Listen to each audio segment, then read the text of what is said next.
presente hoy porque han tomado el porvenir en sus manos y saben que la justicia y la libertad la impondrán únicamente teniendo... Prime Minister.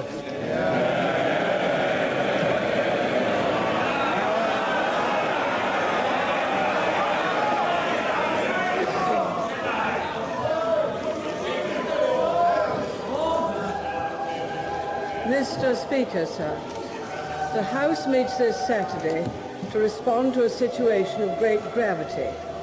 We are here because for the first time for many years, British sovereign territory has been invaded by a foreign power. After several days of rising tension in our relations with Argentina, that country's armed forces attacked the Falkland Islands yesterday and established military control of the islands. Mr. Speaker, yesterday was a day of rumour and counter-rumour.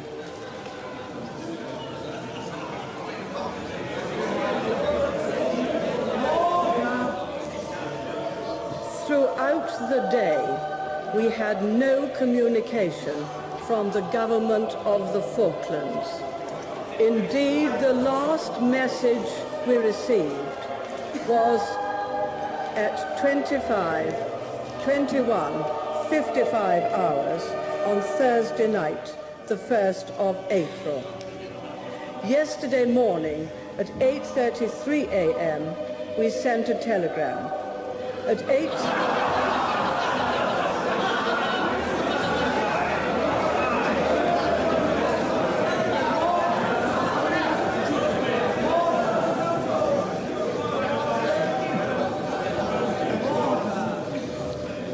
which was acknowledged. At 8:45 a.m., all communications ceased. I will refer again to this in a moment. By late afternoon yesterday, it became clear that an Argentine invasion had taken place and that the lawful British government of the islands had been usurped. Mr. Speaker, I am sure that the whole House will join me in condemning totally this unprovoked aggression by the government of Argentina against British territory. It has not a shred of justification and not a scrap of legality. Mr. Speaker, it was not until 8:30 this morning, our time, when I was able personally to speak to the governor who had arrived in Uruguay, that I learned precisely what had happened. He told me that the Argentines had landed at approximately 6 a.m. Falklands time, 10 a.m. our time. One party attacked the capital from the landward side and another from the seaward side. The governor then sent a signal to us, which we did not receive. Communications, of course, had ceased at 8:45 our time. It is common for atmospheric conditions to make communications with Port Stanley difficult. Indeed, we had been out of contact for a period the previous night. The governor reported that the Marines, in the defense of Government House, were superb. They acted, he said, in the best tradition of the Royal Marines. They inflicted casualties, but those defending Government House suffered none. He himself had kept the local people informed of what was happening through a small local transmitter he had in Government House. He is relieved that the islanders heeded his advice to stay indoors. Fortunately, as far as he is aware, there were no civilian casualties. When he left the Falklands, he said the people were in tears. They do not want to be Argentine. He said the islanders are still tremendously loyal. I must say that I have every confidence in the governor and the action he took.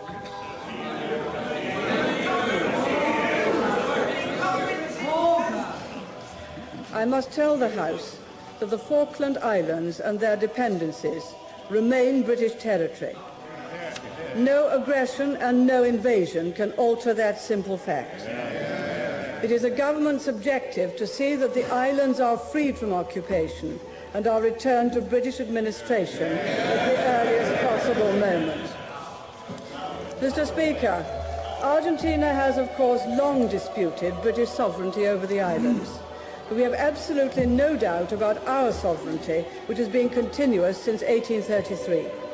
Nor have we any doubt about the unequivocal wishes of the Falkland Islanders, who are British in stock and tradition, and they wish to remain British in allegiance. We cannot allow the democratic rights of the islanders to be denied by the territorial ambitions of Argentina. Over the past 15 years, successive British governments have held a series of meetings with the Argentine government to discuss the dispute. In many of these meetings, elected representatives of the islanders have taken part. We have always made it clear that their wishes were paramount and that there would be no change in sovereignty without their consent and without the approval of this House. The most recent meeting took place this year in New York at the end of February between my honourable friend the member for Shoreham, accompanied by 2 members of the Islands Council and the Deputy Foreign Secretary of Argentina. The atmosphere at the meeting was cordial and positive, and a communique was issued about future negotiating procedures. Unfortunately, the joint communique which had been agreed was not published in Buenos Aires.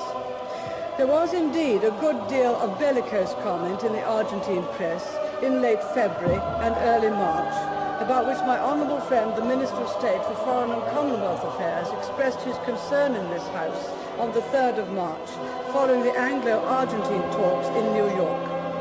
This has not, however, been an uncommon situation in Argentina over the years, and it would have been absurd to dispatch the fleet every time there was bellicose